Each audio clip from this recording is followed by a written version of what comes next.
the national constitution, it also refers to a person who wants to contest to have attained a minimum of 40 years and also qualify to be a member of parliament. These are the qualification and eligibility criteria as set out in the party's constitution and also the 1992 Republican Constitution. But I said to us in the NPP that we should go beyond that, because the very preamble of our national constitution provides that anybody who becomes the president should institute a governance system that will be able to deepen the liberties of Ghanaians. If you look at the preamble of the Constitution, it so provides. Second, that it should create equal opportunities for all citizens. And third, that the management of the economy should be such that it should facilitate prosperity for all Ghanaians. These are the three features as captured in the preamble of the National Constitution. And so I said that if you're talking about these three, and I said beyond the qualification and eligibility criteria, we should look out for whoever is best able to achieve this. And in that, you're looking at maybe the experience of the person, the track record of the person, the vision of that person, the competence, the ingenuity, the intelligence, the knowledge. So I refer to all these things and say that as far as I'm concerned, beyond the eligibility and qualification criteria, the person who best satisfies this or who has the capacity to really rev up our governance and the economy so that all these things will be achieved. That is creating equal opportunities, ensuring prosperity for all Ghanaians, and also deepening the liberties of our fellow countrymen. I thought, and I still think, that Bawumia stands tall amongst the others who have so far declared their intention to contest. Moro, this is what I said. Okay. And however, the chronic informer then came to urge John Mahama and said that, attributing it to me that I had said that apart from John Dramani Mahama, the only person who comes close is Dr. Bawumia, and none of the others come closer. Benchmarking His Excellency John Dramani Mahama is not what I said.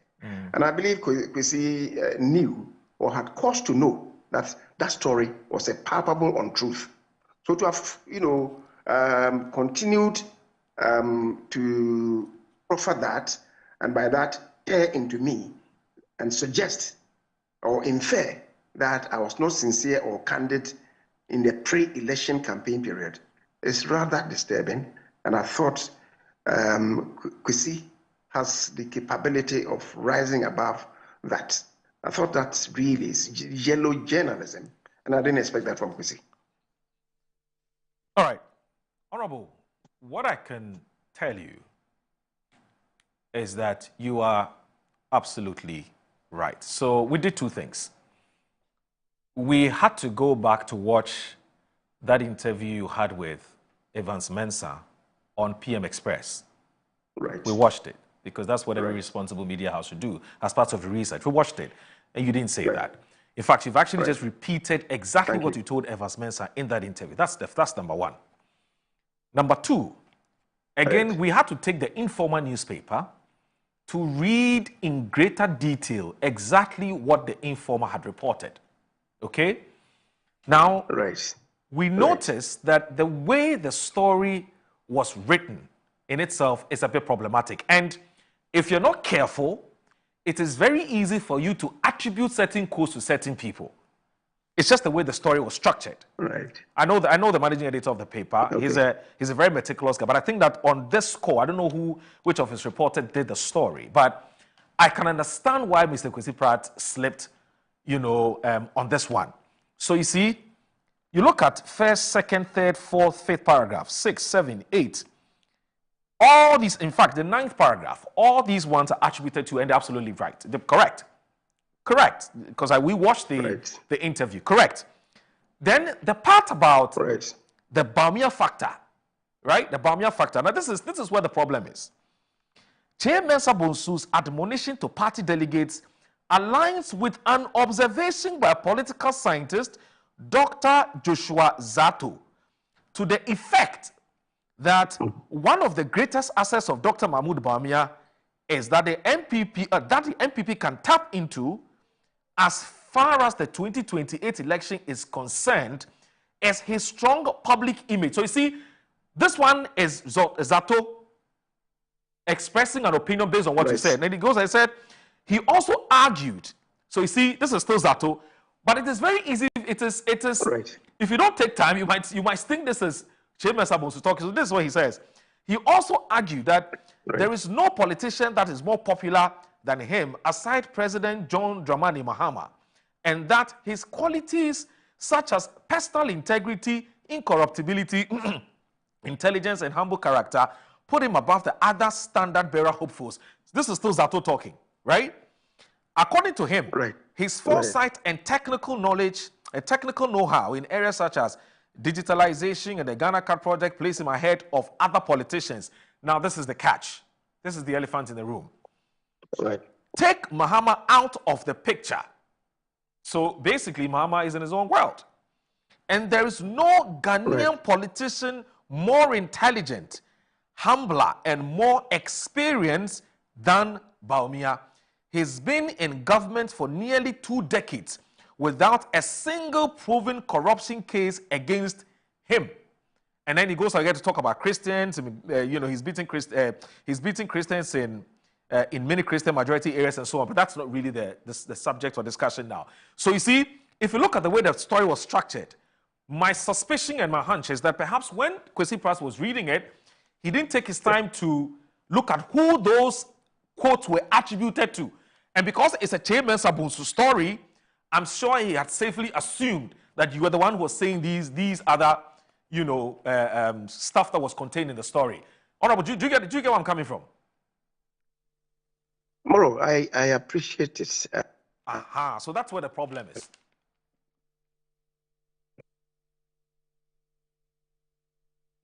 Uh-oh. Honorable's Zoom connection is giving us a problem. I am happy upon the initially said it was a 0.6, 0.7, but he then came back counting them and said, oh, it's paragraph 10. Exactly. It's the 10th point. Yes. Listen to what Chairman Sabonsu has said. Then he went on. And so I'm happy that you yourself have realized that what he did was quite incorrect. Let's leave it at that.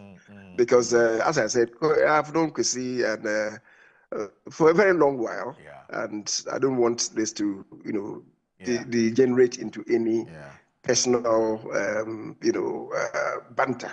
I believe if he goes back to read it, he will know that what he did was wrong. So let's leave it at that. Because happily, you, the host, you have realized that what I'm saying, what I'm putting out now, really represent the truth, and what Kwesi said, unfortunately, it's not the truth. But let's leave it at that. That's fine. But what we can also say is that knowing Kwesi Pras for who he is, I'm not sure that he meant mischief. He didn't mean mischief. Well, and I want to believe that. There was no I want to believe that. I want to believe that.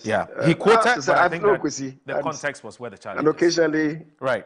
Occasionally, when we bump into each other, we make fun of ourselves and that kind of stuff. That's fine. So I want to believe that he didn't mean any mischief. And if on the other hand he meant it, then let me correct him that he got it wrong. As simple as that. That's fine. That's fine. But why this fixation with let's look for a presidential candidate, not just a flag bearer? I mean, Honorable, what's happening? Do you fear that your party may end up voting for somebody who may just be a flag bearer but may not be accepted by Ghanaians? Who is a flag bearer? I'm saying that what is driving this? What's driving this clarion call? I'm just pointing out what we need to be looking at. Okay. Because you see, governance is a big issue. It's a big issue. And the party's own constitution.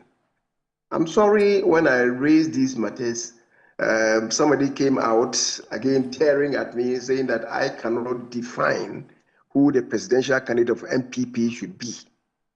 I am not defining who the presidential candidate of the MPP should be. I'm just simply drawing attention to the imperatives of the office. And our own party's constitution sets out the qualification and eligibility criteria as I've just read to us, or maybe pointed out to us, that Article 13, Clause 7 of the party's constitution dwells on three main issues. One, that the person ought to have been with the party for it should be of good character, and that person should also be in good standing, right?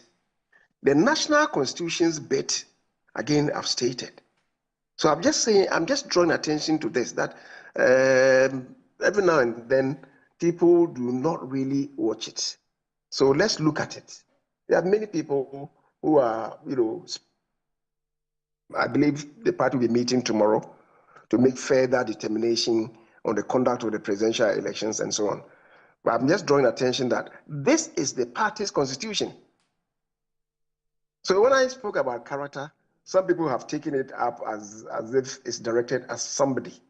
It is not.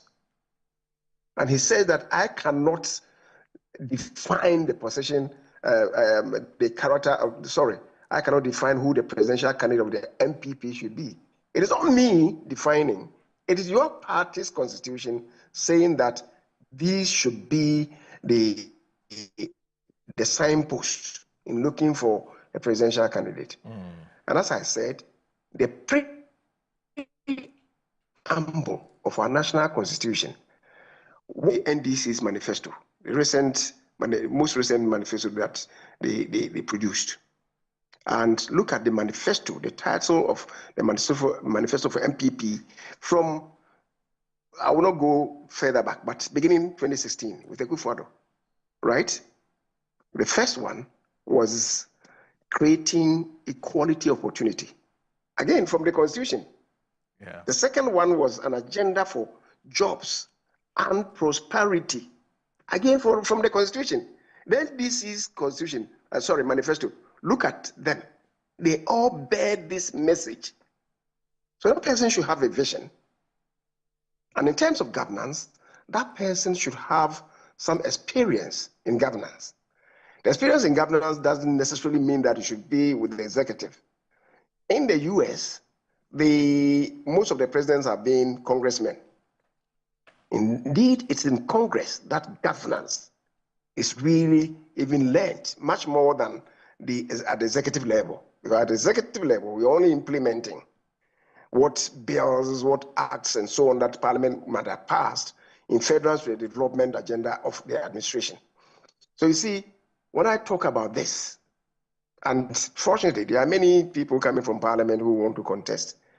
So you want to look at the track record of those people in Parliament. Okay. So those of them who have been in the executive, and of course, in the US, you have governors, many governors also becoming presidents, because a part of the country, a state, has been given to them to administer. You want to look at the track record of those people in those respective states. To what extent were they able to engender prosperity to their people? To what extent did they uphold the rule of law? To what extent did they create equal opportunities for their citizens? You are looking at all these things. So it finds congruence with our own anticipations. And that is why I'm drawing attention that, look, let's not look for just a flag bearer, because a flag bearer is one who qualifies and satisfies the eligibility and qualification criteria. Moreover, to end it, remember in 2008, when Kufuor was about exiting, and within the MPP, as I usually refer to them, we had an invasion of 17 gladiators who wanted to succeed President Kufuor. My big uncle, and perhaps very senior brother, if I should say, Mr. Kwampianim, cautioned the MPP at the time that go beyond just looking for a flag bearer. look for a presidential candidate and a presidential potential, somebody who will ultimately become the president of the country, I was just drawing attention to that statement, that let's not just look for a flag bearer, but a presidential candidate, somebody who, upon becoming president, would leave a landmark in the annals of the governance of this country, such that he will make the MPP very, very attractive. Today, if we must admit to ourselves, the MPP is losing its attraction or attractiveness. How do we bounce back? Those were the issues that I was referring to. It has nothing to do with any individual. And yet, unfortunately, a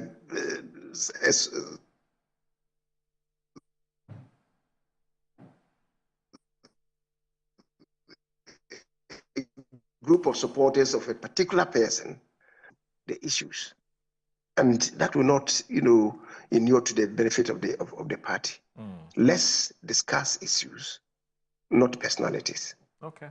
So just two quick questions, and let's do this briefly before you take leave of us. Now, so far, about 5 individuals have publicly declared the intention to contest the flag bearership race. Now, given the criteria, and here I'm talking about qualification and eligibility criteria that you have eloquently espoused, do you think that these 5 persons who have at least publicly come out to say that they want to become the MPP flag bearer, do you think they will take all those boxes? It's not for me to make a determination. But I'm just saying that. No, because you know them very well. These are your friends, your colleagues, if some of them I know you've been them in very parliament well. with for so I know many them very years. well, and I know that pretty soon, once the gate is opened, as many people as possible may try to come into the race, and the party is going to set up a vetting committee. I want to believe that they will apply the necessary asset tests to let us know the positions or the qualification of each of them, and then as a party, we'll go beyond that. I'm just curious though, because listening to you talking about this same eligibility and qualification criteria, you are more than qualified. I don't know why you've never, nursed any ambition to ever lead the NPP. Why, Honorable? Well, I know where you're coming from. I don't rule myself out as satisfying the eligibility and qualification criteria. I also don't rule myself out if it comes to the issues of governance. If we were in the Westminster system, a majority leader would be the prime minister, right? Yes. And having been a majority leader for 7+ years, I believe that I qualify to put myself out there. But I see, as is said in Akan, and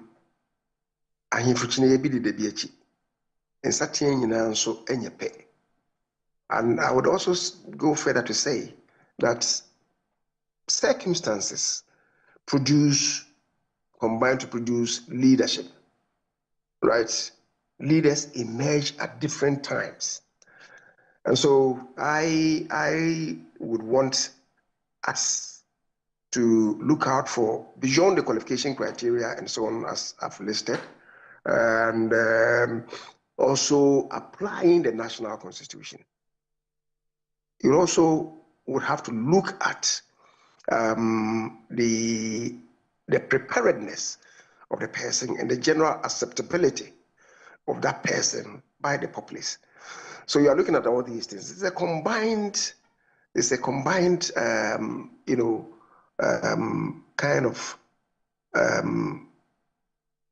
surgery that we want to make into each of the individuals who will come up to be considered.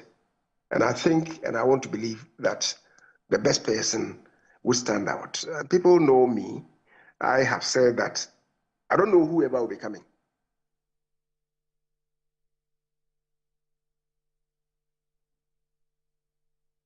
Okay. Dr. Bawumia stands tall over and above the rest. It doesn't mean that the rest of them don't qualify or are not eligible to contest. But I go beyond the facade of the eligibility and qualification criteria and apply other issues relating to governance, relating to the 1992 Republican Constitution, which you and I have just run through.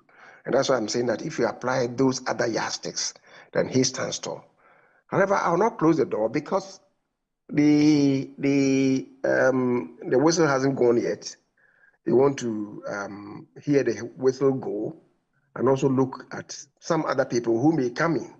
Perhaps somebody may emerge who may, as you said, tick all the boxes and perhaps get to the brim of the container.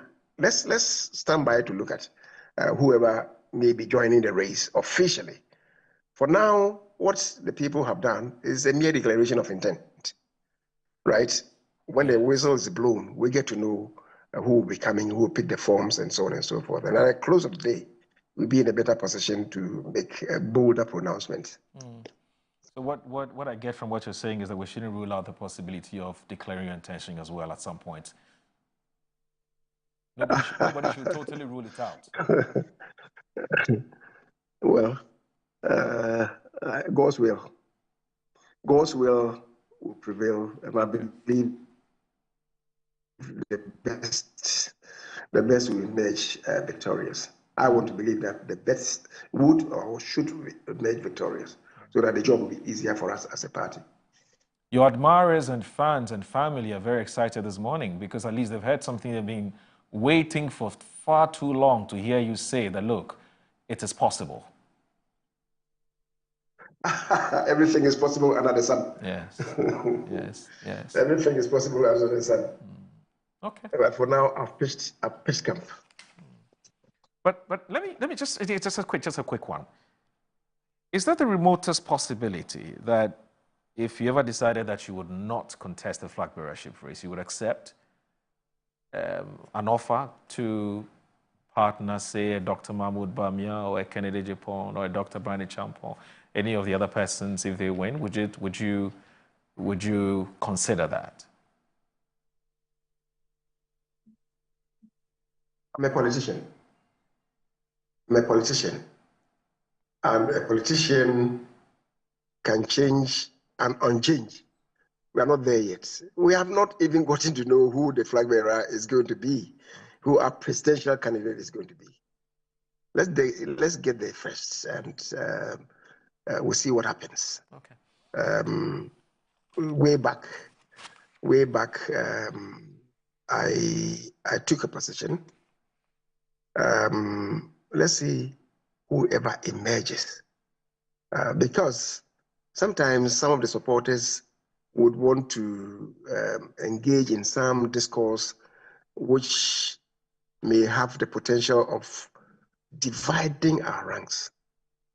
Brani Champon is very close to me, and we talk behind the curtains. I'm not too sure that any of the supporters of Kennedy Japon knows the man better than I do know. I'm not too sure about that. So you see, we are one family. As for Dichum, I got to know him before he became a member of parliament when I visited Los Angeles way back. And his wife and my wife bonded so much that till this day, they talk to each other as if they are sisters. So we are just one family. And yet you have people who turn themselves into attack doors and insulting people left, right, and center, and leaving the issues that have been raised undiscussed or undebated. Okay. Let's discuss those matters. Let's debate those matters. And I think out of it will emerge the best for us as a party. All right. So I want to thank you very much for talking to us this morning. And one of these days, perhaps we'll host you on Good Morning Ghana. Thank you. And have a good day, sir. Thank you for having me once again. And my regards to Chrissy Pratt. If he badges in, tell him that I didn't mean any harm. I just wanted to correct what he said. That's fine. That's fine. That's fine. Right. Thank you. Thank you so very much for your time. And the Honorable Chairman Sabonsu is a former majority leader and also former Minister for Parliamentary Affairs. He's also been a minority leader as well, so 8 years. So it tells you that he's a stalwart and a very, very experienced politician as well. But he's also a planner. You know, he's a town planner. That is actually his profession. But anyway, so we also need to once again say that it's not Kwesi Pratt Jr.'s fault. It's just the way the story was structured and written. And so he was quoting verbatim what had been written there, except the only small challenge there was the attribution. It was actually attributed to Dr. Zato and not Chairman Sabonsu. And that's where that's where the confusion actually comes from. So we think that we need to set the record straight on this. So back to you, Eric. You were talking to us about the... Oh, sorry about this. So just dash me on 1 minute, I beg you. You're still live on Good Morning Ghana. Please stay with us.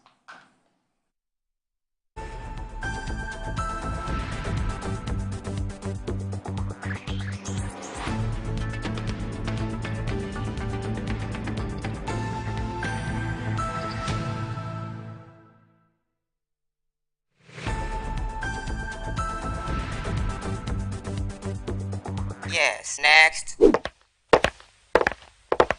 Hey, Nadia Benson, some more.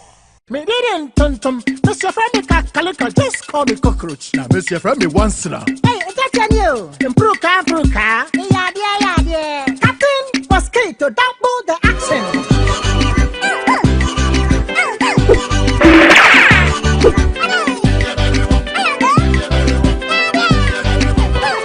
Me did it, Sasso spray. Mr. Freddy Sasso quell. Yeah, go to my Sasso.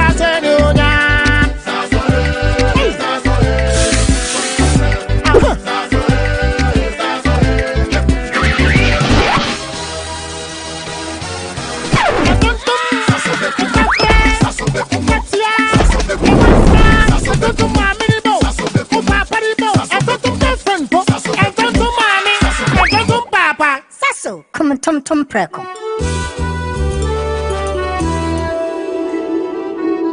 MGL Logistics and Supply is your trusted partner, providing seamless solutions for all your procurement needs. From sourcing products to managing imports and exports, we ensure smooth and efficient transactions every step of the way. Whether you require goods from across the globe or need assistance in exporting your products to international markets, we got you covered. General trading is at the heart of our expertise. We specialize in a wide range of products, catering to various industries and markets. As a trusted dealership in building materials, we provide high-quality products that meet the demands of our construction projects. Additionally, we act as manufacturers' representatives, connecting producers with distributors. Our expertise in logistics is the backbone of our operations. We plan and execute transportation and delivery of goods, ensuring they reach their destination on time and in optimal condition. MGO Logistics and Supply, guaranteed satisfaction. Buy affordable service plots and lands from estate masters. Currently selling our next cottage, located at the newly proposed airport city, with a starting price of 25,000 Ghana cedis.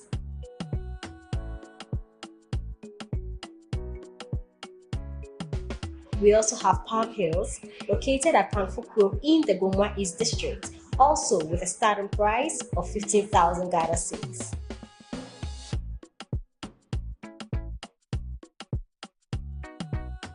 Available also is Coastal Park in Lakpleku, which is a 15-minute drive from the Ningo Senior High School, having a starting price of 55,000 Ghana cedis. You will receive a free site plan with indenture once you successfully purchase a land from us. For any enquiries, contact the numbers provided. Estate Masters, your most preferred estate partner.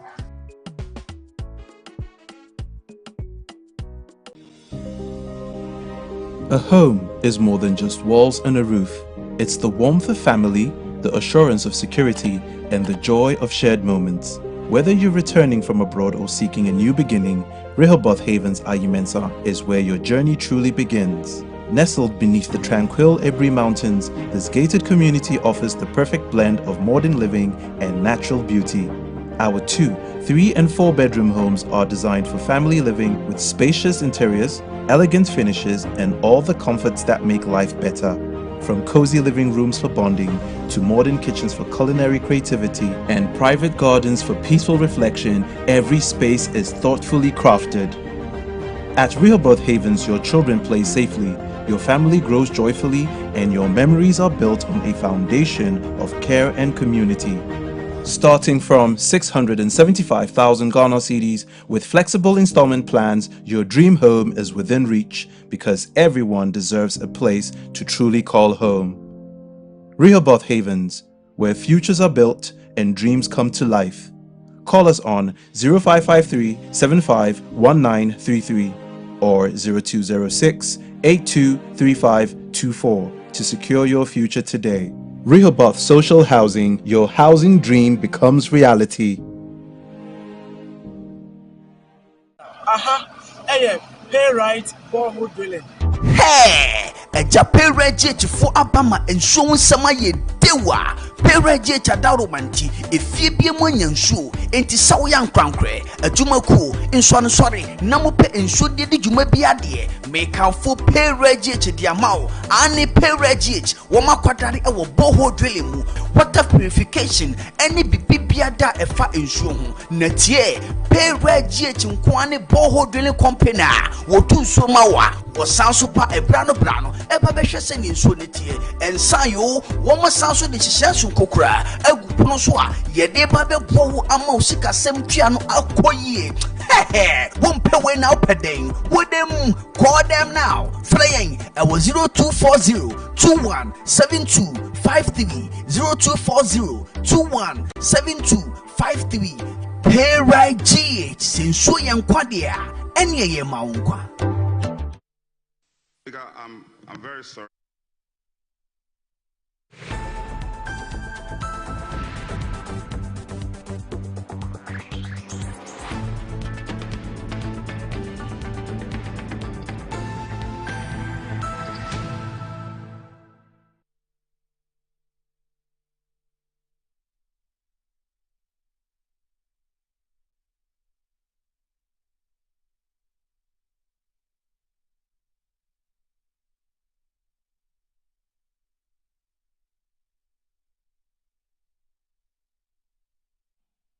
All right, so good morning once again. It's a good morning, Ghana. So Eric Ademagwana is here. He's the MP for Ketu North and also a Youth Act advocate, and he's with us. And also Dr. Kislinyako is also here, MP for Kwara. So yes, Eric.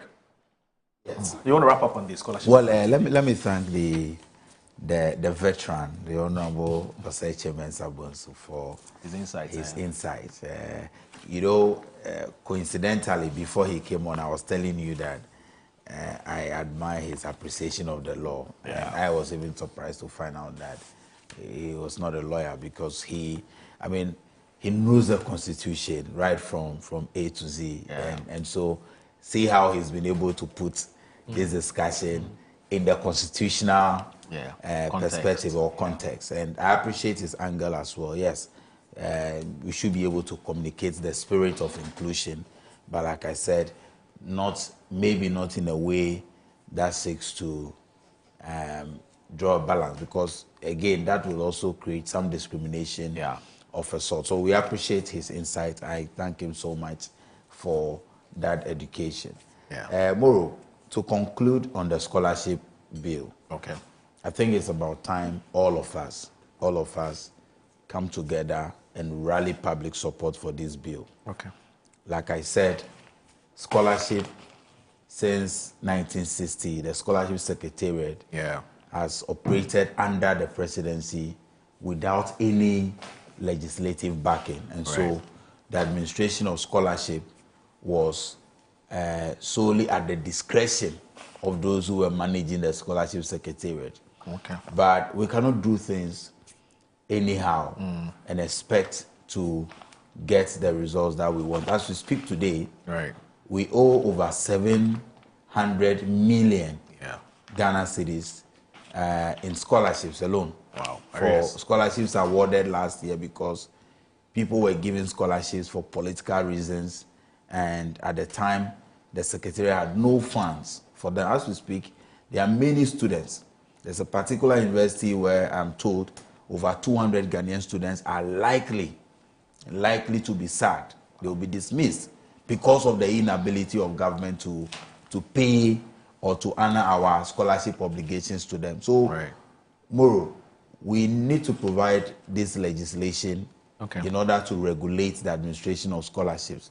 All the concerns that civil society raised, we are working on them. Many of their issues have been addressed, and I believe when the draft, when we go back to Parliament to continue with the consideration stage, I believe that all the issues will be tidied up, and we'll have a legislation that will provide a better scholarship regime than we have it now. We also, again, on the Serbian, let me link it to the scholarship, because when the Serbian foreign minister visited Ghana, there are a number of agreements that we signed with them.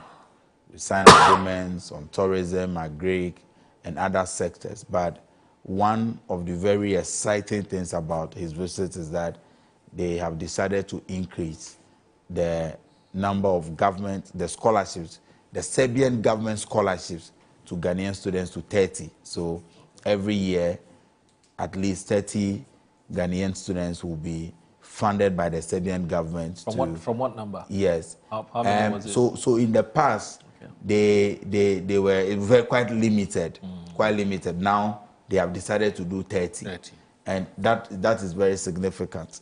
And for me, it also goes to enhance the bilateral cooperation between the two countries. I was surprised to find out that Serbia and Ghana has had a long-standing relationship. So apparently, the Accra International Conference Center, the AICC, is a symbol of that friendship. So that project or that particular building was sponsored by the Serbian government. And so if you see the AICC building, it's a symbolic gesture of how long the two countries have collaborated on many other things. So it is only proper that we strengthen those collaborations. So let me use this platform again to appreciate the foreign minister, who I believe is doing an amazing job. Yesterday, he appeared before Parliament and sought ratification for a number of visa waiver agreements and a number of agreements with other countries. I think it's important to say that my excitement with President Mohammed's administration so far is with the fact that everybody is doing something unique. Everybody is working so hard to ensure that their sector or ministries handed over to them, Ghanaians get to benefit directly from some of these benefits. So I think that his visit, the Serbian foreign minister's visit, was historic. And he even visited the Volta region. He was with President Mahama when they commissioned the phase 2 of the Blekusu Sea Defense Project. So we need to encourage some of these international collaborations. And it is important because at this time, Moro, in conclusion, it's important because at this time that some countries are closing their doors to other countries, we should be able to encourage those that are opening their doors to us. And let's entrench these friendships. Let's enhance the cooperation in agri, in sports, in trade, and energy, especially, so that we can power our development to the level that the Ghanaian people desire. All right. Doc. Is there anything you want to share with the public before we move to a more substantive issue? So a quick one. By the way, let me greet our respected viewers and my constituents, who are watching this show this morning. I also want to thank you for giving our revered former leader, they call him Messi, but I prefer to call him Ronaldo and I mean, opportunity for him to correct the wrong impression that, as you did say, might not be deliberately done by Mr. Kwesi Pratt. At least this clarification strengthens the position of Chairman Sabunsu, that he didn't say what he was alleged to have said. And also, I think he must also be very careful when we are commenting on publications that can affect the reputation of persons. So I think I'll say this one. And then I want to find out from you, President John Dramani Mahama embarked upon a thank you tour. Did he? I can't quite remember, but I think that the NDC, no, I may have to check whether it was a thank you tour or it was just a reorganization tour, something like that. I may have to confirm, just to be accurate. I remember the regional chairman from the 10 regions at that time, sometime in November of 2017, came out. They went to visit the president and encouraged him to embark upon a thank you tour. Yeah. And I remember Joyce Bauer said that the president was considering that possibility. So at least the thought was there. The regional chairman felt that it had to be done. Yeah. They approached the president and he said that he was considering it and that he would discuss that with the party leadership. Okay, so... so just to provide the information, a quick check. I think in November 2017, there are some publications that Mahama accepts invitation to go on thank you tour. So it means that he probably did, yes. So the mere acceptance means that it's not something wrong.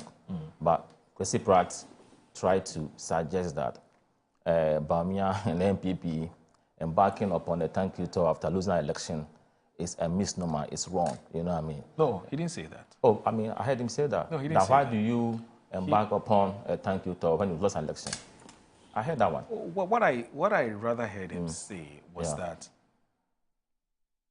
if the party MPP and Dr. Mahmoud Bawumia believe that regardless of whether you win or lose an election, you have to go out there and embark on a thank you tour, why wasn't the same principle applied during the conference? That's what I heard him say. Oh, but I don't think he. Maybe. I've not heard him say that. But I mean, that's what I heard. So, but maybe we can go back and check that one. No, so I mean, the principle, the principle behind thank you tour, whether you lost an election or you won an election, for me, it's very significant. When you lose a dear one, you still go to church in the midst of the pain. You still thank God for your loss, isn't it? Yes. So back to the scholarship, Ghana Scholarship Authority. Yes. Ghana Scholarship Authority bill. So I was at PDRC. You know, I'm not a member of the Education Committee. I'm a friend because I've been on the committee before, and so the bill is not something bad.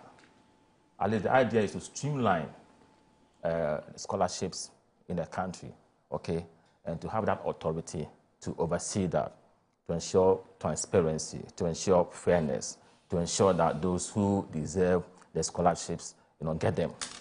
Right. Okay, but my worry is that under the NDC administration in this parliament, the penchant for introducing urgent bills has become one too many. Of all the laws that have been passed or bills introduced before the House, it's only the Gold Board that went through, the normal bill consideration in making laws. All the others have come under certificate of urgency. And you ask yourself, why should it be the norm and not an exception or an outlier? You see? But if you even introduce an urgent bill, at least there should be some form of, pre-laying, there should be some form of consultation behind the scenes. Yeah. It appears to me that, this was not done. And I'm happy that the education minister is a listening minister, he listens. And when he sees that, something, is not done in the interest of the country, he tries to find a solution to that. So for me, I will, pat him on the back on that. But if enough stakeholder engagement had been done, I'm sure that we wouldn't have gotten to where we are. It also appears that we are trying to rush through, bills that, we want to pass for them to become laws. Right. We are hurrying, and we have to, hasten slowly. When we met, I remember looking at the board composition. Because I used to work at NAB, now GTech. Yes. I was of the view, and some others, that GTech should be part of it. Because you see, there are some institutions outside the country that are not properly accredited by the relevant accreditation body in that jurisdiction. So you can pursue a program outside the country, but the degree wouldn't be recognized because it didn't have accreditation for the reputable body in that jurisdiction. So GTech has to be there. Yeah. At the point, we even wanted CTVET to be there. Commission for Technical Vocational Education and Training. But the Director General of CTVET is on the board of GTech. So if you have GTech there, then it makes sense, So the call for that, for me, it is legitimate, So another issue has to do with programs that must be done in this country. And I remember on this show, at a point, I argued that there shouldn't be any need for you to pursue a program outside the shores of this country when that program can be done here. But upon second thought, I made a point that I felt that we don't have to include that in the bill. And the reason was that we could have guidelines to look at that without necessarily making it a clause in the law. Why? Because there can be programs run here, but they might be lacking certain equipment, certain facilities, infrastructure-wise. That wouldn't make the learner or the student obtain the requisite competencies. So in that case, even though the program may be run here, it might be done better elsewhere. So that it's also about value for money. But when we are convinced that the infrastructure, the equipment, the tools that you need to run that program, it's spot on, it's up there, then that program must be done here. But I was thinking that there could be some form of, guidelines, some caveat, so that we don't have this blanket thing. That was my position. But that's fine. But to the extent that it is public money that we're going to use to finance it, you don't deserve that luxury. No, because a luxury. No. Do you know what I'm saying? It's a luxury. No, if you listen to me carefully, I'm saying that it shouldn't be a blanket provision. I'm saying that there could be some programs that are run here, but because of lack of some equipment, some facilities. I got you. Yes. I heard you. So if case by what case it means is that the quality of the service, and here quality we're talking in terms of, the quality in terms of the competences that you would get, right, or you would acquire after learning that subject will be much higher in another jurisdiction as compared to what we have here. So we are talking about service quality, self-qual, as we say it in marketing. But I'm saying that if you want better quality, and whatever better quality means to you, why didn't you pay for it? Oh, but it's not everybody who can pay. You know what I mean? It's not everybody who can pay. So make do with. You see, the taxpayers' money is Ghanaian money. No, but you see, think of it. Okay. If I can obtain a qualification here, let's say it will cost me about,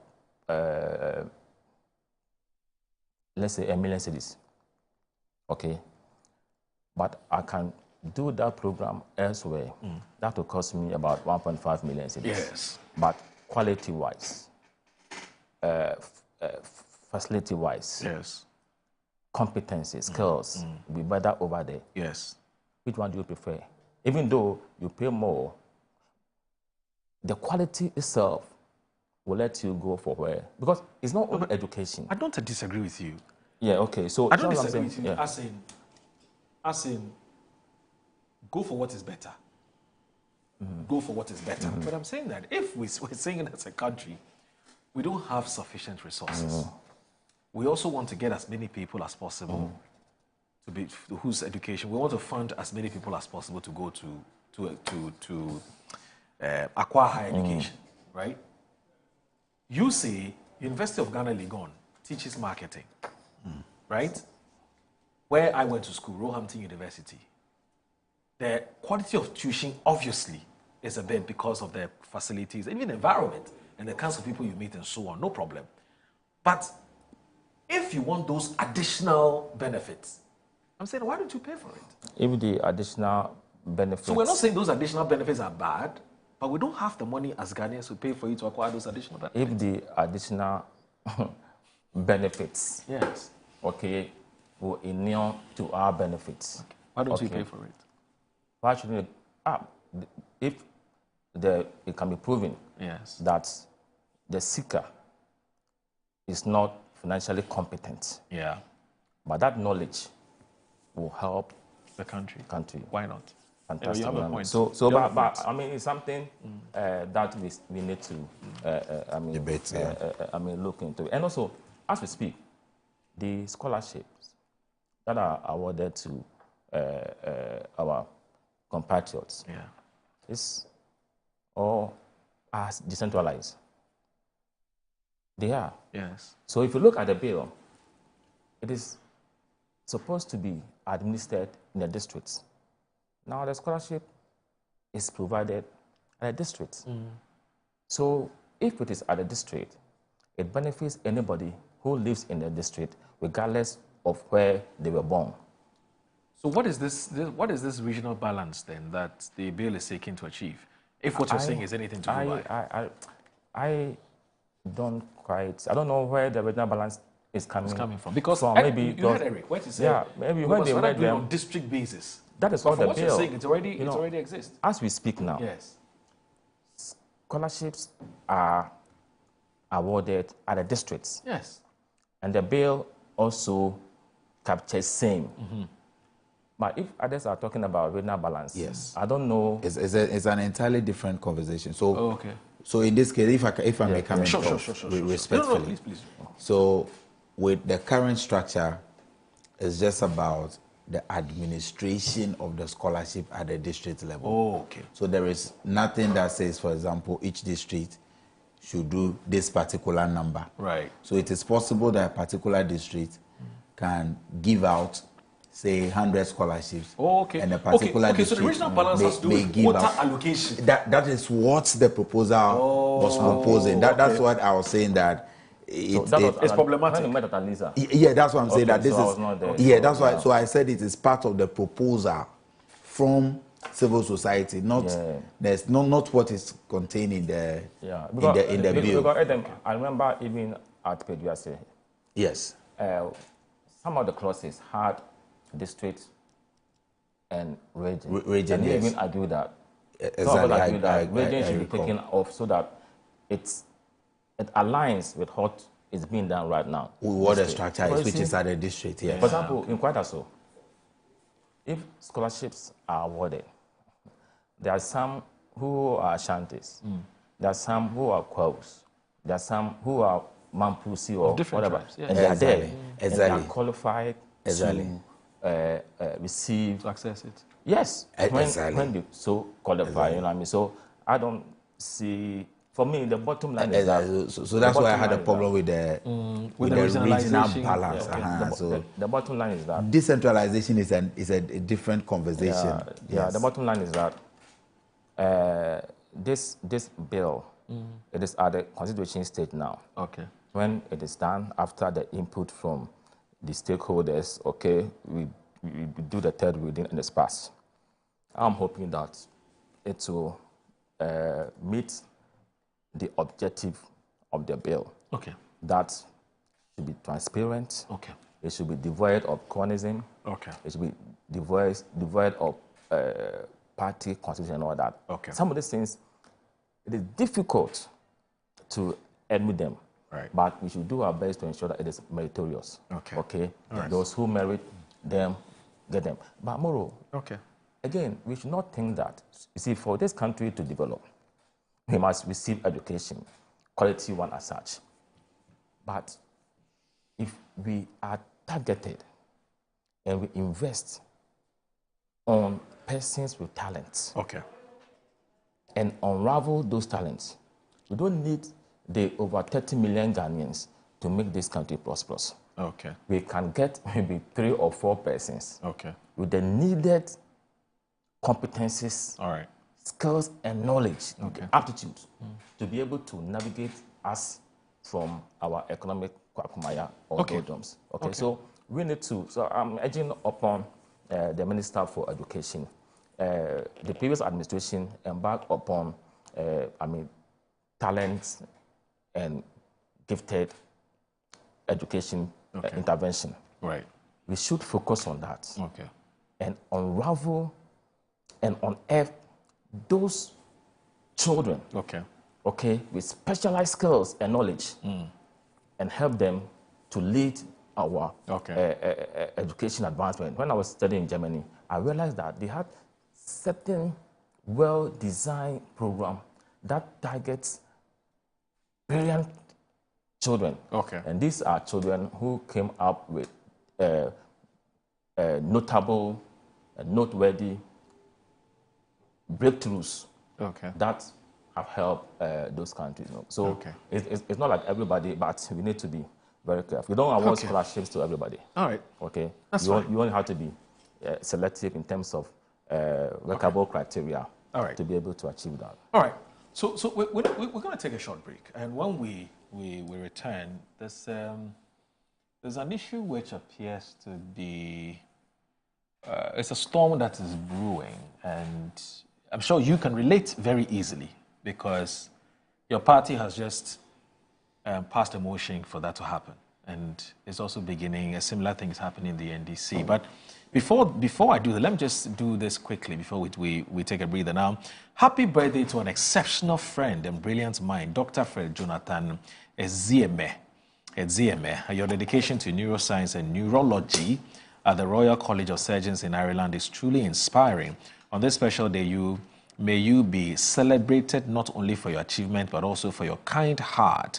You've always shown unwavering commitment to your research and to those around you. May the year ahead bring groundbreaking discoveries and fulfilling moments.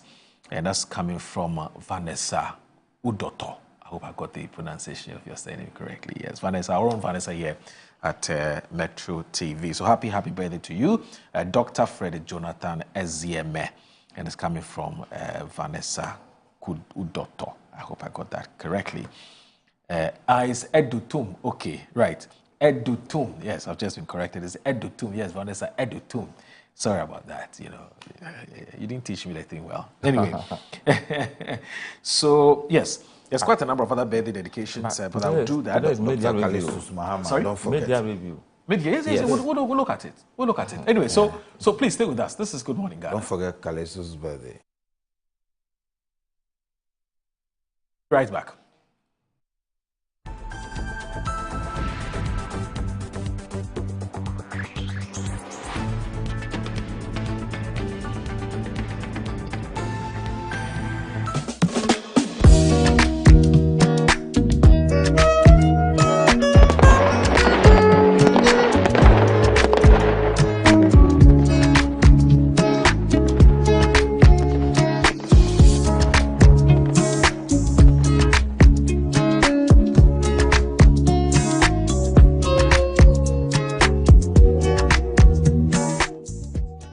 here at Mycom JA Limited to show you the Promethean Active Panel, the ultimate tool for corporate institutions, hospitals, schools, and your home. With its crystal clear 4K display and an unbreakable screen with an ultra responsive touch technology, this isn't just a screen, it's a game changer. For corporate institutions and in schools, this active panel can be used for Zoom meetings and PowerPoint presentation. And oh, your homes are not left behind. You can use it to watch all your favorite programs by just connecting to a Fire Stick, and you can get access to channels like Netflix and Amazon, and voila, you are in there. At Mycom JA Limited, we provide you with the best quality products from the United States of America with 1-year warranty. You can get an active panel at a discounted price of 18,000 Ghana cedi only, and it comes with a Fire Stick, a webcam, and a micro system. You can locate us at Chado Container behind the Trade Fair. Visit Mycom JA Limited today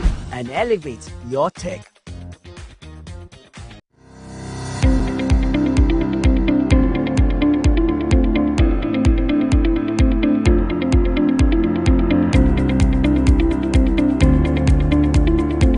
Ebusiafo ye mama kwaba eba Children's Palace. Nkwala nyema nyina fie enyi.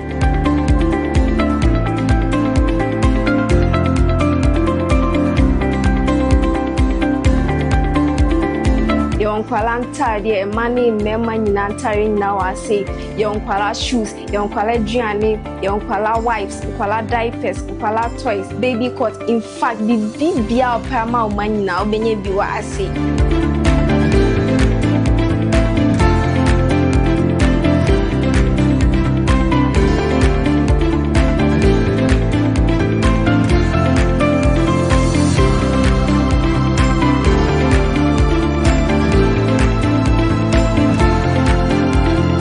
Located at East Legon Hills, Nana Chrome KFC. Contact us on 059-6377-172. Children's Palace. Happy children, happy fashion. See you soon. Bye-bye.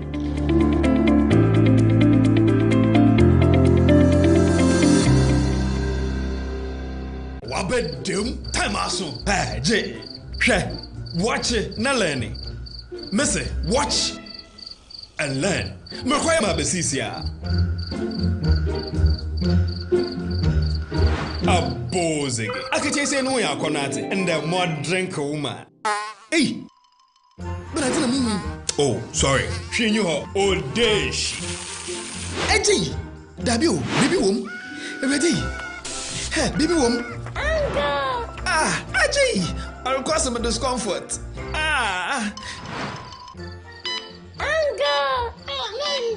Sorry, well, uncle, where would I die? Why your funeral? At your phone for Aerofield Trading. Sorry, it killed them all. No mum share Nanda Daya was mosquito call Esudu womunumu. Na say spray with them musa. Chaisima edronum ansana ko dynamo. And Kratoi FDA Ajatum. In my line of work, a confident smile is everything. Kel Charcoal Toothpaste keeps me on top of my game and ensures my smile is always radiant and bright. With the tiring nature of my job, we spend several hours under the scorching sun. To keep our teeth white and our breath fresh all the time, we use none other than Kel Charcoal Toothpaste. Kel Charcoal Toothpaste. You're on a Kessie and in a kit one. Samayo kendini ehu behia se metwa sapapadia to ama me manfo Kel Charcoal's natural ingredients eno ene bɔ me se ho ban e ma ne sren ne sanso mama hotoso e wo bedwam. Kel Charcoal Toothpaste. Choose Kel Charcoal Toothpaste for anti-cavity, whiter teeth and fresher breath all day. Available in 80 gram and 150 gram. Grab yours today. Kel, happy smile. This advert is FDA approved. Buy affordable service plots and lands from estate masters. Currently selling our next cottage, located at the newly proposed airport city, with a starting price of 25,000 Ghana cedis.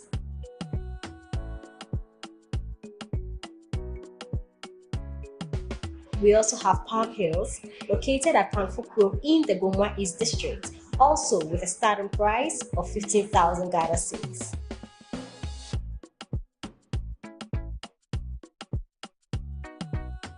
Available also is Coastal Park in Lakpleku, which is a 15 minutes drive from the Ngo Senior High School, having a starting price of 55,000 Ghana cedis. You will receive a free site plan with indenture once you successfully purchase a land from us. For any enquiries, contact the numbers provided. Estate Masters, your most preferred estate partner.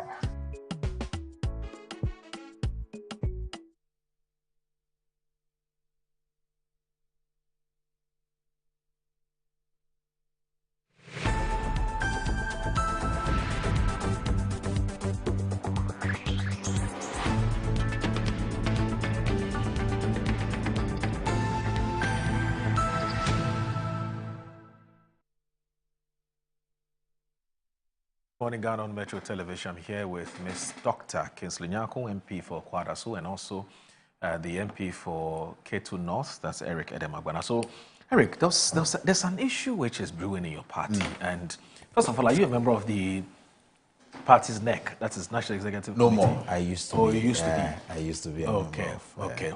But you're a board member? Yes. That's a government appointment? Yeah, that's a government appointment. That's okay. Are you aware yesterday there was a NEC meeting, and the agenda for that NEC meeting was about what to do with party officers who are also holding government positions? Okay, so you look at someone like Sami Jemfi, National Communications Officer, Gold Board CEO, Pablo Jojo Pariado, you know, he's the minister for, you know, minister for youth and something development. So something for youth is youth development, isn't it? Yes. Yes. And I can go on and on and on and on. Malik Basintale, who's a deputy youth. No, he's a deputy communication officer, he's there, and then CEO for yes, and all that. And the list goes on and on and on and on. Ruth Sedo and all those yes. people. I'm told that yesterday's NEC meeting was to critically look at this policy of, you know, appointing people who are party officers into government, and whether it is actually a good idea. You know, I don't know whether the NDC is drawing inspiration from what the NPP has just done. No. Or there's a conversation which has been happening for a long time, but the party has not been able to figure out what to do, whether to allow people to combine the two positions or to give up one. Well, Moro, what do you know about Moro, this is not the conversation? first time that the NDC has discussed issues around whether or not party officials can be appointed or can hold their offices or their positions in addition to their party role. In addition to their role in government. And we've been here before in 2009. Okay. For example, the likes of the Honorable Ofosu Ampofo, they were national executives when they were appointed as ministers. Yeah. Barbara Asamoah was a deputy youth organizer when she got appointed as a deputy minister, and many others. We had the likes of Ludwig Lodge, who was appointed as a presidential staffer, and at the time he was a youth organizer, the national youth organizer. And so we have always had these conversations about whether when you are appointed into government, you should continue holding office as an officer or of relinquish the party, it, or you must relinquish it. I have a different view. What's your view personally? My personal view is that there are some positions that requires you to be non-partisan. There are some positions that requires you to be non-partisan. Those ones, for example, at the district level, if you were constituency secretary and you get appointed to be the MCE, I don't think that there's anything wrong with you resigning as the secretary at that level, so that your assistant, your deputy secretary, or any other officer of the party could act until a new election is held. But my experience is that the people who hold party offices and have been appointed into government, many of them are performing their duties right. But the concern for some people is whether or not the party has been weakened. But I think that the party should rather focus on organizing early elections for the party officers. So that if you were, let's say Malik is my friend, so let me use him as an example. Basentale, for example, if he decides to run again for deputy communication officer or for communication officer or for whatever position, then he would have to make the decision whether or not he must choose one. Whether to keep YEA No, or because, to go for the party position. Because, but for now, he held the party position before he was appointed. Yes. Currently, as we speak, you see, don't forget that the party position, it is not supposed to be a full-time job. Yes. So even when I was a national executive, despite the fact that we had offices, we only met at the party office on Tuesday afternoon for FEC. Okay. The rest of the work is attending party programs, meetings, mostly on weekends or at because night. Because you're not on salary. Because yes, you are not on salary. It is not. It's not a job. If the party, it's not a full-time job. No problem. But if the party, you are only volunteering to help your party. Okay, so if the party had the wherewithal, yes, to pay your salary, would you work full-time for the party? That should be a decision for the individual to make. So the person should be able to choose between working as a party officer or as a government official. Right. So I think that currently we don't seem to have a challenge because despite appointing almost all the officers into various positions, I think that the NDC as a party is still running effectively. That is my view. I think the party is running effectively. Yes, we may have concerns because when you are preparing for elections, the conversation is different. So if you are preparing for elections and you are a national executive and you are still a government appointee, you will be conflicted. Yes. But for now, that the party is not engaged in any major activity that requires your attention on daily basis, I think that we should rather, instead of trying to put pressure on those who have been appointed to resign, we should rather work towards early elections. That is what I think. That we should rather work towards early elections. Because George Opariado, Minister for Youth, for example, every day he reports to his office at the Youth Ministry. And I'm told after 5 p.m., he finds himself at the Youth Secretariat, which means he's putting pressure on himself. But again, government business is not suffering because he's still doing his work excellently. And the party's business is equally not suffering. You understand? But I think we should rather look forward into organizing early elections for executives so that those who opt to stay with the government or to stay at their executive positions will choose between that and then the other. I don't think that we have a challenge for which reason there should be a problem and we'll be discussing. So we've always had that conflict. So let's look at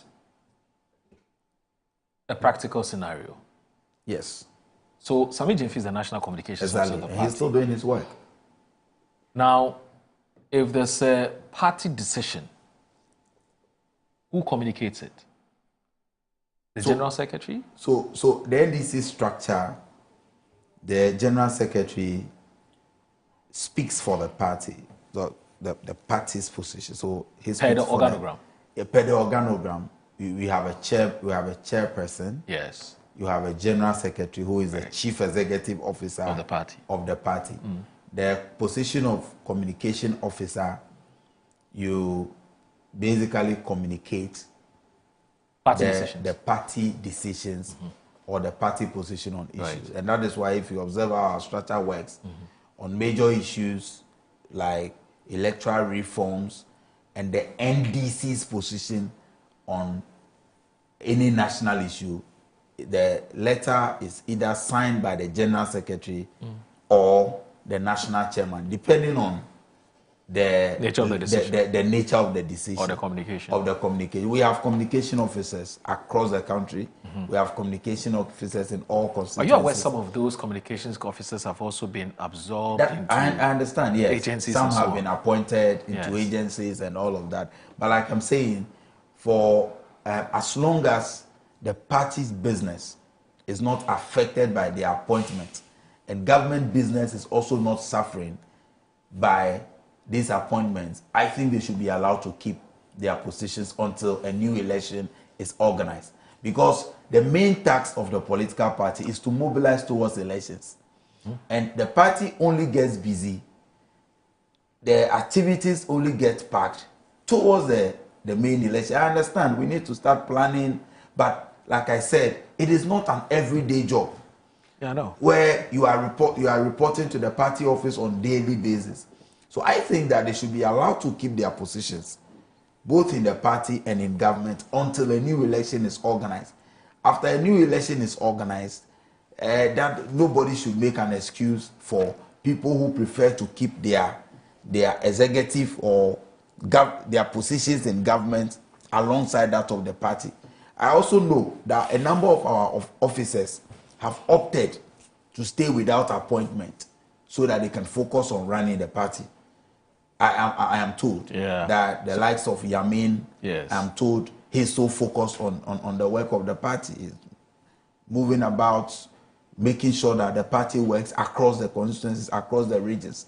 And so, like I'm saying, because it is not an everyday activity where you are required to be in the office every day, I don't think that there's any conflict here, because it is a political party that gave birth to the government. And officers who worked for the party, officers who sacrificed for the party and are competent enough to run the business of government, and they have actually been appointed accordingly. I don't see why we should be in a hurry to ask them to step down. Because if you want us to go with that principle of stepping down, it's like the entire NDC structure, maybe more than 70 or 80% will have to resign. Because you can, for instance, you can keep it at just the minister, deputy minister. That's what I'm saying. Maybe we can keep it at a certain level that ministers or maybe DCs, deputy ministers. I mean, ministers. Well, it depends. But I think the conversation is more about CEOs.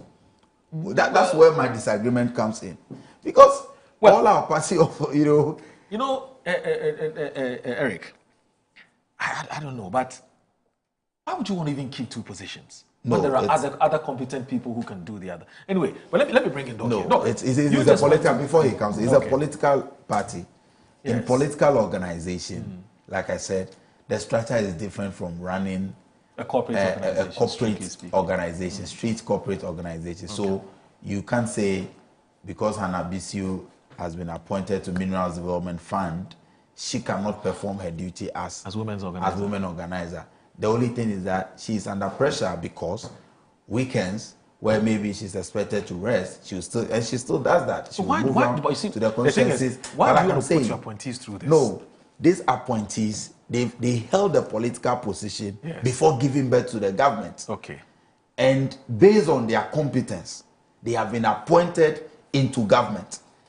I don't think there should be any noise about this. They should keep the two positions. The party should rather work towards early elections. So that those who will not contest again. So, for example, Sami Jemfi announced that he's not going again. He's not going to run again. So he's still performing his duties as CEO of Good Board effectively. He's doing that excellently. Again, he's still leading as well as the National Communications Officer. So when a new election is organized, whoever will take over, then we'll continue with the work. I don't think we should have any challenge with party executives who have been appointed into government. But like I said, we have seen some precedents. In the past, it was done for those who were ministers and deputy ministers. Maybe we can encourage such a conversation, but it should be properly defined so that you don't ask the entire structure to resign, because where we are today, majority of the NDC executives have been appointed into various positions.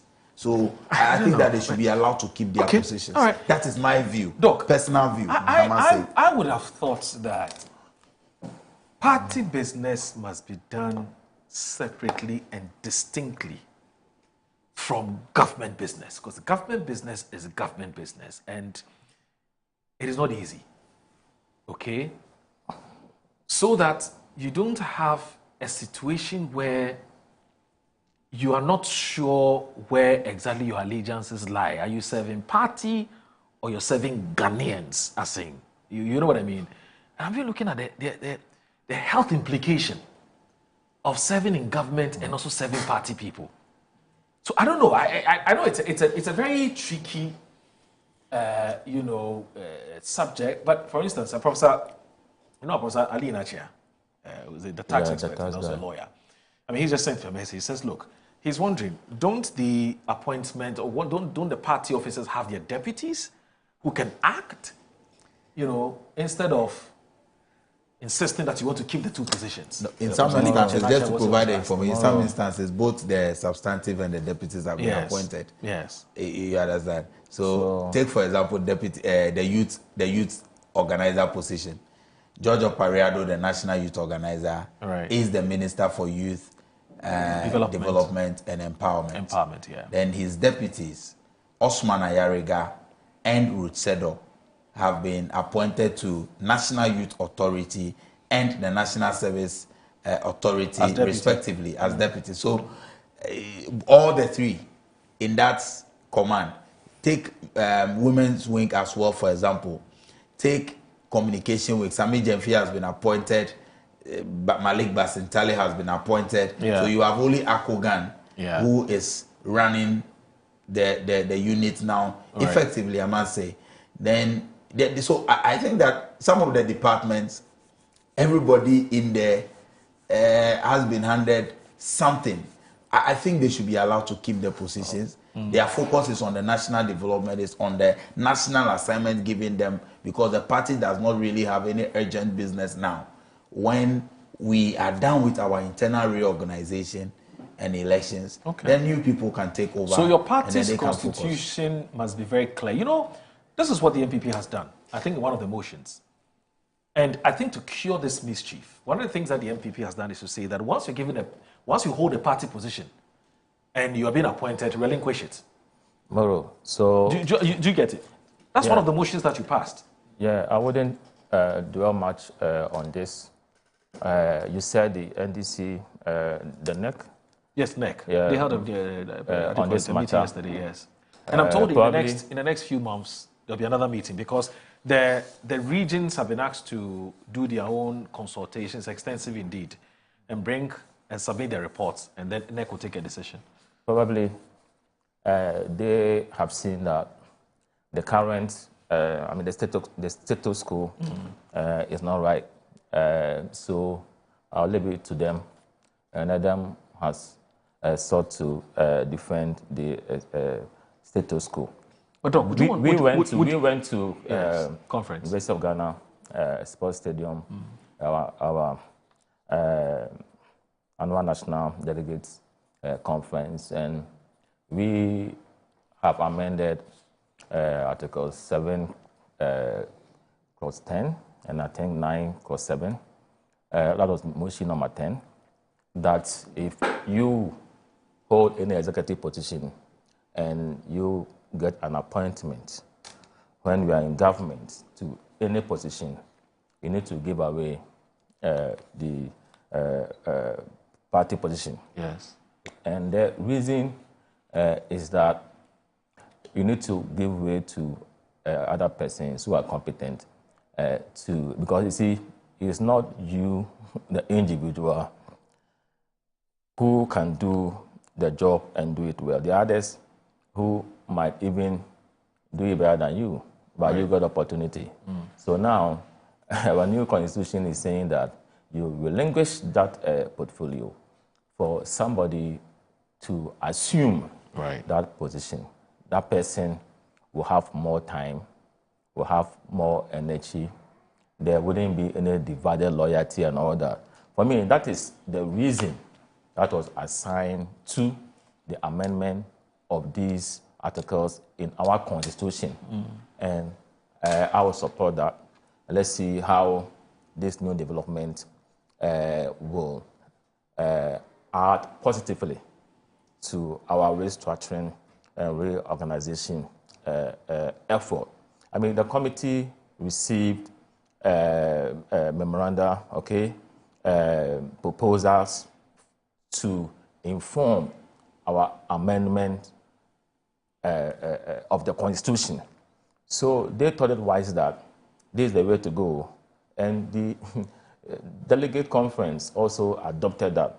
So we're going to put that into practice and see how it's going to inure to the benefits of the NPP. Now, the NDC, you have Sami Jamfi performing dual roles, whether he's going to be effective or not, I wouldn't determine that. At the end of the day, the NDC, that will know whether his new, elevated, sophisticated, very important position occupying the apex of the gold board will give him ample time to do his job. That is the NDC's cup of tea, okay? All those with appointment, if they feel that it will help them to do a very good job, that is their position. But this is what my party has done, okay? And looking at the logic behind that, you must also give opportunity to other people in the party, and that will also lessen the rate of agitations in the party.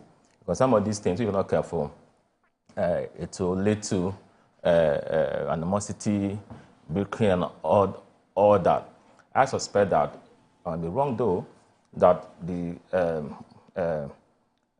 committee, the OK committee, probably might have identified this as a challenge, or some individuals or an individual sent in that proposal for consideration. Because you see, the proposal emanates from the recognition of a certain problem, and in the person's wisdom, one of the ways in which that problem can be cured or can be fixed or addressed is to separate the two. So probably the NDC leadership doesn't see that as a problem. No, maybe they are encountering or seeing the effect of these dual roles on the fortune of the party. Otherwise, they wouldn't have convened a meeting to look quite clearly. To look into that. Okay, right. So you must also be mindful. Full soldier agitation. I won't rule that one out. You know, but we must also, you see, must also be careful about our health too. You know, you have so many responsibilities, and if you're not careful, you might even compromise your health. You might not be able to do effectively what you're supposed to do. So, for me, I support what we went to do. So in principle, you agree that you agree that it doesn't make sense to hold the two positions. I support what we have done. Okay. You don't have any personal opinion. No, my opinion is what I've shared. Okay. Okay, that I support the relinquishing of one role. Okay. If you accept to be the CEO of Gold Board, at the same time you are communications officer of your party. How effective can you be? Yeah. Because the CEO role is demanding. It's taking your time. It's taking your energy. Okay. The intellectual, stimulation of what you're going to do. So it is very difficult for you to be able to play this dual role. But then Adam says, for now it's working okay. It's fine. They haven't complained. No, you cannot. I mean, Sami Jamfi, for instance, I'm told, even though he's at Gold Board, he's always helping party people to get opportunities here and there. You cannot sit here and make that observation and come to that conclusion without holding on to any evidence. It's difficult to convince me when you make that proposition. But what's also the evidence that the party is struggling as a result? But there's no evidence.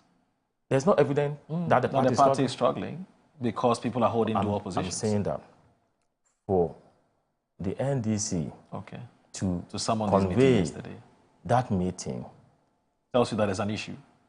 I said that is a likelihood. And for us to come to that conclusion that we need to, bring a distinction between positions in the party and in government, tells you that there have been some discussions, there have been some engagements, there have been some evidence. Otherwise, the committee wouldn't have brought together that proposal for us to consider. Okay, at some of these things too, and let us be honest. Tribe knowledge. Yeah. Tribe knowledge. If you are playing these two critical functions, one will suffer. True. It's likely one will suffer. True. Unless we try to play the ostrich and say that, you know what I mean? So it is That's up to the reality. NDC. If they want to follow the lead we have, I think they are welcome. Let us think about the nation. Let us think about the persons involved. The person involved must also consider so many perspectives regarding what they are doing.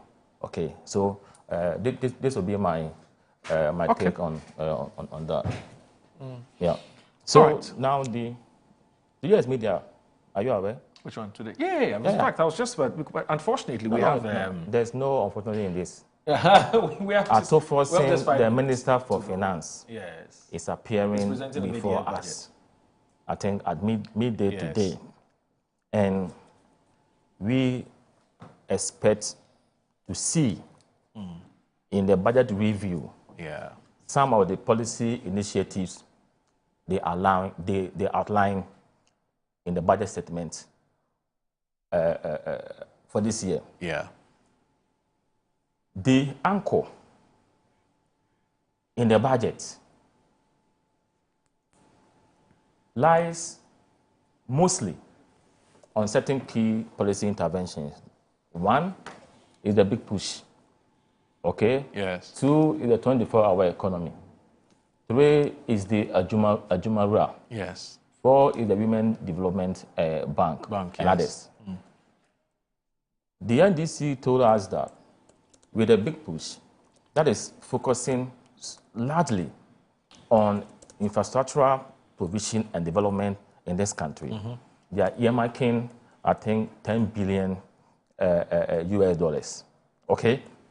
In the budget, they provided about 13.1 billion cedis. Now, we want to see in the budget how they are going to fully operationalize that policy initiative, because it is critical. Okay. The government is not spending. After forcing, the finance minister is not spending. Contractors are crying for money to continue. Are you aware so far the finance minister spent almost 109 billion cedis? On which paying sector? NHIS, all these. I've spoken with some contractors, okay, who have social told me intervention that, programs. All those. No, I'm saying that the big push is $10 billion. It is going when you say into spending critical on infrastructure, that's what you mean. Yes. Because So just we yesterday, want to there was see- clearing of capitation grants, isn't it? We want to see Okay. how they are operationalizing and activating that major intervention. Okay. Because you see, that intervention will help us to know whether they are creating jobs. It's very critical. Okay. And the youth in this country are crying and yearning for jobs. Okay. The 24-hour economy Okay. has not started. The policy has been launched. Yeah. In the budget, they promised to bring the policy to Parliament. As we speak, I've not seen the policy in Parliament. On Friday, Kodo Ponkroma, after the business statement had been read, requested that it was brought before the House. As we speak, it is not there. Now they are saying that they need $4 billion to roll out the program. Okay, they received pledges of about $2 billion dollars, $200 to $400 million is going to be seed monies provided by the government. We want to know how are they in their budget going to operationalize this 24-hour intervention so that, as they did tell us, one job will be done by 3 persons in 3 shifts. Okay. So these are things that we want to see. The Women Development Bank, they have provided about 51 million.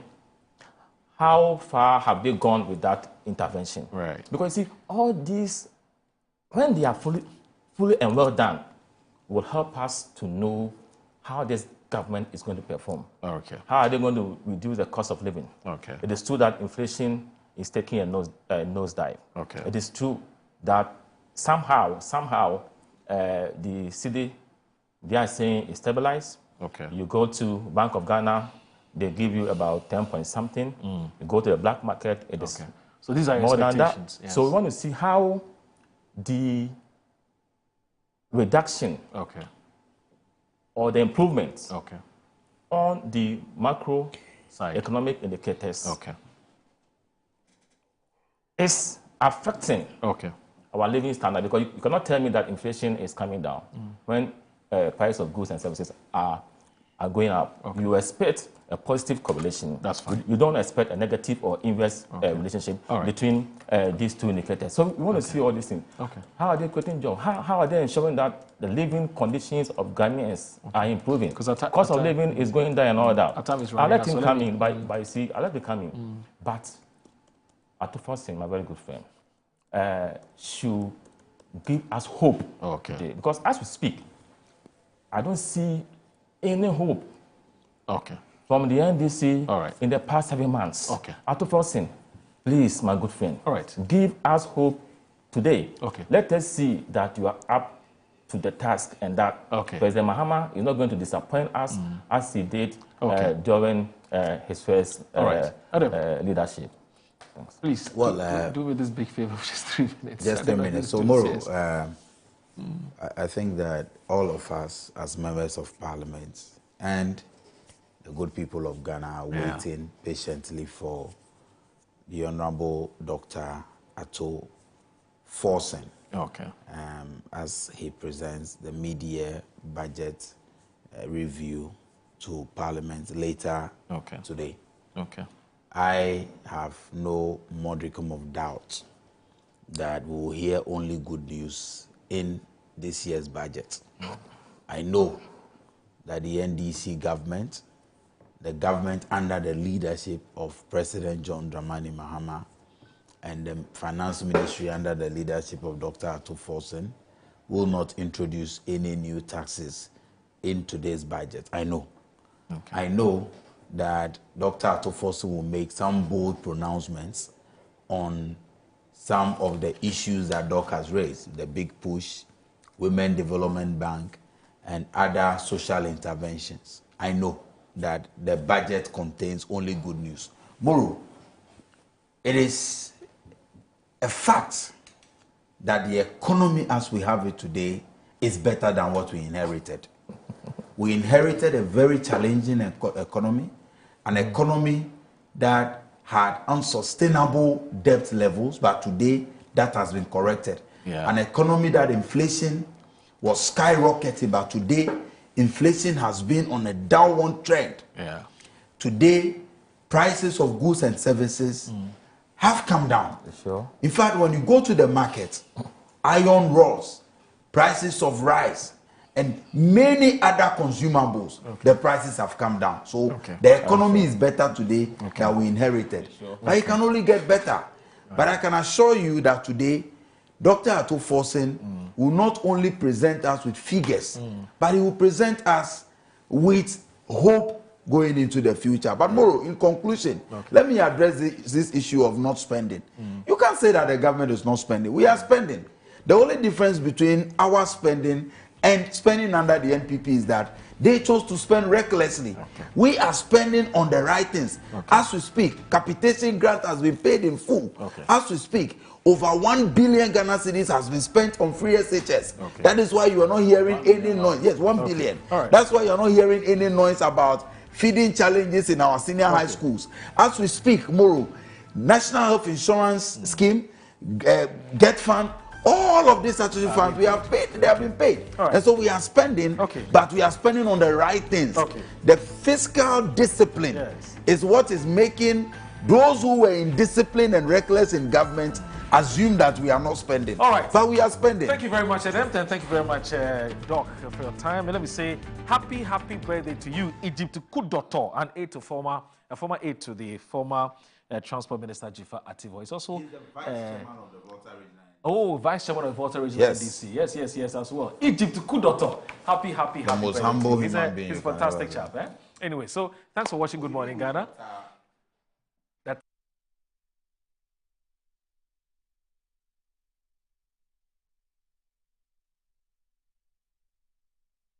25 AMC Tycoon Africa Conference for us presents a unique opportunity for convergence. Convergence of ideas and innovation, convergence of marketing excellence and technological advancement, and most importantly, a convergence of people united by shared vision for a prosperous, connected, and empowered Africa. We are proud as your host and to the guests who will be arriving